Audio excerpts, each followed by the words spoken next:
वैदिक पर्सपेक्टिव के इस YouTube चैनल को सब्सक्राइब करें, वीडियो को लाइक व शेयर करें। ओम प्रवो यह वम पुरूणाम विषाम देवयतीनाम अग्निम सूक्ते भी है वोचे भी है ईमहे यम सीम इत अन्ये ईडते। प्रकृष्ट रूपेण मांग करते हैं तुमसे यह की अनेकों प्रजाओं के देवों का अनुगमन करने वाले की अग्नि की सूक्त वचनों द्वारा, जिसका सर्वथा ही अन्य उपासना करता है। यह मंत्र ऋग्वेद के प्रथम मंडल के 36वें सूक्त का यह प्रथम मंत्र है। उनको सुरक्षित किया और प्रजा को सुखमय बनाया, नागरिकों का जीवन सुरक्षित किया और सम्मानित जीवन जीने के उन्हें व्यवस्था की। रामराज की मुख्य विशेषताओं में तीसरा है न्याय और समानता। हर व्यक्ति को समान न्याय मिले, ये रामराज की तीसरी विशेषता है। किसी के साथ पक्षपात ना हो, गरीब, कमजोर और स्त्रियों की रक्षा हो, यह तीसरी विशेषता है। सभी को न्याय मिले और सभी में सहायता का व्यवस्था हो, समानता हो। न्याय और समानता यानी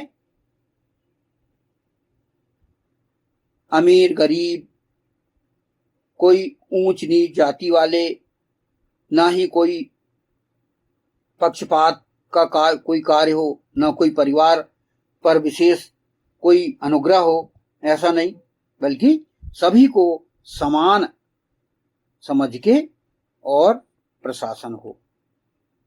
कमजोर लोगों का हित होना चाहिए, प्रशासन में स्त्रियों की रक्षा होना चाहिए।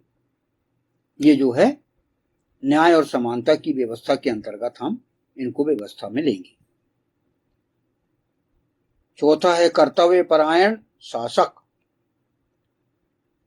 भगवान श्री राम स्वयं मर्यादा, संयम, त्याग और वचन पालन के आदर्श माने जाते हैं। राम राज्य में राजा स्वयं अनुशासित और चरित्रवान होता है।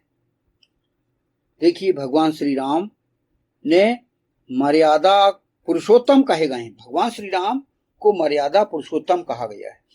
उन्होंने मर्यादाओं का पालन किया, जो सीमाओं का पालन किया, शर्तों के अनुसार उन्होंने अपना जीवन बिताया, अनुशासित रहे। वो त्याग, संयम, वचन पालन की प्रतिमूर्ति उनके जीवन में हमें मिलती है। पिता का आज्ञा का पालन करके वे 14 वर्ष के लिए वनवास गए और वहीं पर जाके उन्होंने 14 वर्ष तक धर्म का संस्थापन का कार्य किया और फिर स्त्री की रक्षा के लिए उन्होंने दुष्ट रावण का वध किया। तो कर्तव्य परायण शासक, ये राम राज्य की विशेषता कही गई है। पांचवा है नैतिक समाज। लोग सत्य बोलें, परस्पर प्रेम रखें और अपने कर्तव्यों का पालन करें। समाज में छल, हिंसा और भ्रष्टाचार कम हो। यह जो है नैतिक समाज का संस्थापन उस प्रशासन में होना चाहिए, राम राज्य में होना चाहिए। लोग छली ना हो, हिंसक ना हो, मारकाट ना हो, लूटपाट ना हो, भ्रष्टाचार ना हो, रिश्वतखोरी ना हो।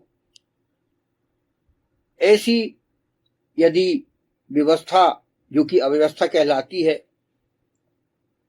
भ्रष्टाचार, हिंसा, छल कपट, मारकाट, ये तो व्यवस्था नहीं बल्कि अव्यवस्था ही कहलाती है।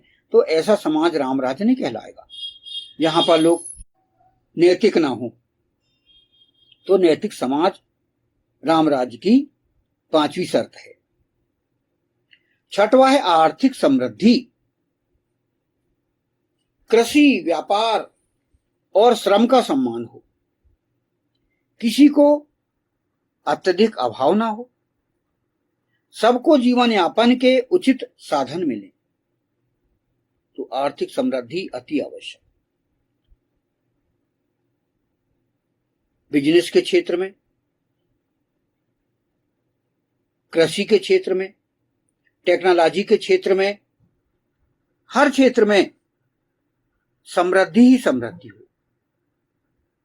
किसी को अभाव ना हो, कोई कमी ना हो, सबको अपने सुखपूर्ण जीवन जीने के उचित साधन मिले, सभी को पूर्ति हो। जैसे अनिवार्य आवश्यकताओं की पूर्ति हो, अनाज मिले, किराना मिले, तेल मिले, और जितने प्राकृतिक संसाधन हैं उनकी समान पूर्ति हो। आज के जैसे न हो कि तेल के लिए विश्व युद्ध मचा हुआ है। तो आर्थिक समृद्धि तो तभी बढ़ेगी जब श्रम का सम्मान हो, व्यापार अच्छा हो, कृषि अच्छी हो, और जीवन यापन के जो संसाधन है वह पूरी प्रजा को समान रूप से मिले। तो रामराज तो तभी होगा जब आर्थिक समृद्धि होगी। छठवा है, ये तो छठवा था आर्थिक समृद्धि जो कि हमने ज्ञात किए। सातवां है प्रकृति और धर्म का संतुलन। प्रकृति और धर्म का संतुलन कैसे? रामराज की शर्तों में भाई वर्षा समय पर हो, भूमि उर्वरा हो, और प्राकृतिक संतुलन बना रहे। यह प्रतीक है कि मानव और प्रकृति में सामंजस्य हो। तो भगवान श्री राम के समय वर्षा इच्छानुसार होती थी, शीत ऋतु उनके इच्छानुसार होती थी, ग्रीष्म ऋतु उनके इच्छानुसार होती थी। तो धर्माचरण का ही तो प्रभाव था कि जब चाहे वे अपने प्रकृति के अनुसार व्यवस्था हो जाती थी। तो प्रकृति और धर्म का संतुलन ये अति आवश्यक। तो राम राज्य की कल्पना क्या है और राम राज्य की विशेषताएं क्या हैं, इस पर हम कुछ बिंदु हमने प्रकट किए, प्रस्तुत किए। इसमें और भी बिंदु हम जोड़ सकते हैं। संक्षिप्त में हमने यह इन बिंदुओं की चर्चा की है, जिसमें पहला धर्म आधारित शासन, दूसरा प्रजा का सुख और सुरक्षा, तीसरा न्याय और समानता, चौथा कर्तव्य परायण शासक, पांचवा नैतिक समाज, छठवा आर्थिक समृद्धि, सातवां प्रकृति और धर्म का संतुलन। ये राम राज्य की विशेषताएं पर हमने चर्चा की है। और जैसे कि पुनः हम चर्चा करते हैं, तुलसीदास जी ने लिखा है श्री रामचरितमानस में कि दैहिक दैविक भौतिक तापा, राम राज नहीं काहू ही व्यापा। अर्थात राम राज्य में दैहिक दैविक और भौतिक कष्ट लोगों को नहीं सताते थे। सब धर्म परायण थे, कर्तव्य परायण थे, सत्यवादी थे। तो ऐसा रामराज की कल्पना हम करते हैं तो पहले जो दिव्यकर्म करने वाले हैं उनका अनुगमन प्रजा करे, वह सैद्धांतिक रूप से भी माने, मानसिक तैयारी करे, और साथ ही साथ प्रैक्टिकल कार्य भी करे, व्यवहारिक नीति अपनाए। ये अति आवश्यक है। तो आज हम देखते हैं, यदि आज के संदर्भ में हम लें तो आज का रामराज्य कैसे होना चाहिए। आज यदि हम सोचें तो क्या होना चाहिए आज के समय में, आधुनिक युग, हर कोई चाहता है कि भगवान श्री राम जैसे रामराज होना चाहिए।